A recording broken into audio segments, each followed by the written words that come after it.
It's devastating. Right. It's devastating. The season's over. Let's just call it what it is. The season's over.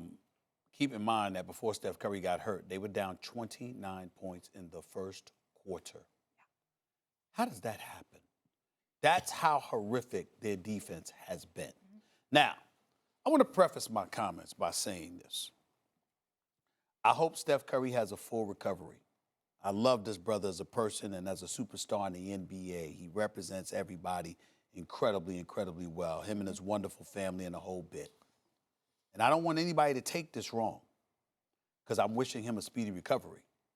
I'm actually happy he's hurt. Doesn't bother me at all. What did I tell you? What have I been telling you since before the season began? I said, will he make it?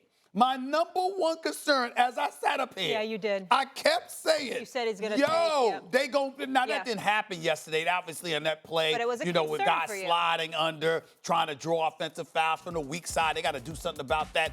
I mean, I get it. But what I'm trying to say to you is, Steph Curry still has an awful lot left in him. Mm-hmm. I don't know if we will have been able to say that had he played this entire season with what other teams were going to subject him to without the services of Kevin Durant and Klay Thompson.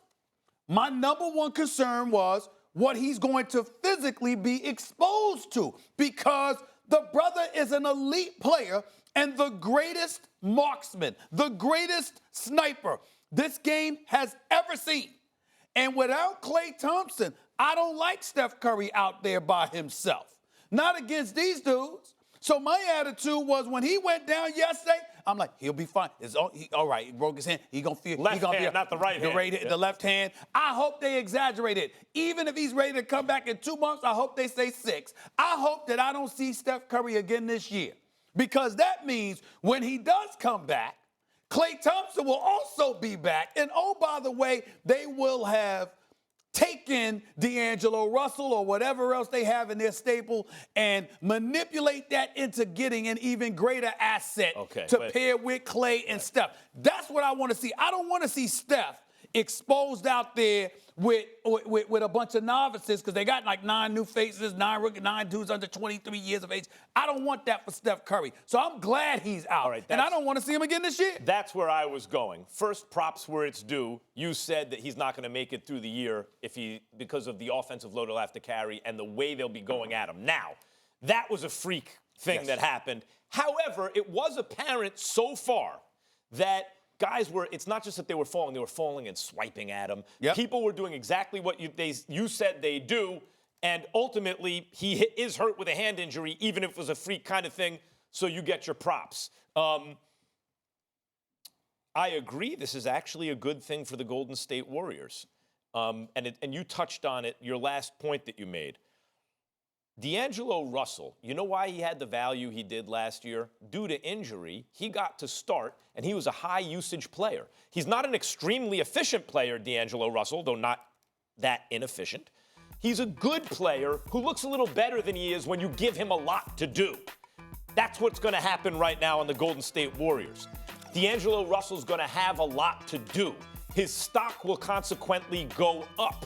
And they will be able to flip him, because I've been saying the entire time when Golden State says he's in their long-term plans, that's clearly nonsense. I don't think D'Angelo Russell's a fit for them on the court.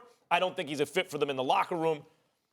I think they're going to flip him. And even if you sit here and go, yeah, but Max, if you know, and people on TV know, that he's going to look overvalued, D'Angelo Russell, if you play him a lot, then other GMs know that too. Yeah, but it's human nature. When you see a guy actually go out and do it, average over 20 points, bunch of assists, make highlight reel passes and stuff, you wind up emotionally overvaluing that guy. That's what's going to happen to D'Angelo Russell. Furthermore, it did not look like the Warriors were going to win a lot of games this year, even with Steph Curry. They'll be better off understanding what the real mission is for the rest of this year, building up the assets so that when Steph and Klay comes back, they come back to something. Well, let me tell you this. We all should pray that they don't come back to this, because, once again, the Warriors looked absolutely atrocious last night. And there's simply no excuse for looking this way defensively. I'm going to repeat. They were down 29 points in the first quarter. How does that happen? You have most teams in the NBA that have a difficult time scoring 29 points in the first quarter. They were trailing by 29 points in the first quarter. There's something severely wrong with this franchise defensively right now. There is no excuse for it. But look, I don't know what you mean about effort, but a lot of it is, especially as defenses and offenses are the way they are, defenses have to be more sophisticated now. It's not just effort to the extent it used to be. Think about this. If you had a defensive problem on the perimeter, let's say, and you imported any one of the following players, last year's version, you might say, ooh, that kind of fixes the defense. Livingston, Iguodala, Klay, KD. Any one of those guys might fix the defense. They lost all four. Any one can fix it. They lost all four like that. Poof, gone. Of course their defense is going to be hurting. I get it, not like this, but of course not that's a like shot this. to take. That's all I'm saying. Not like this. I ask a question. How much of a positive or an advantage will this be for them next year, though? That Klay, Steph, full year off, essentially, and they could add another piece. I think they need it. I think we had, listen, this is what I mean.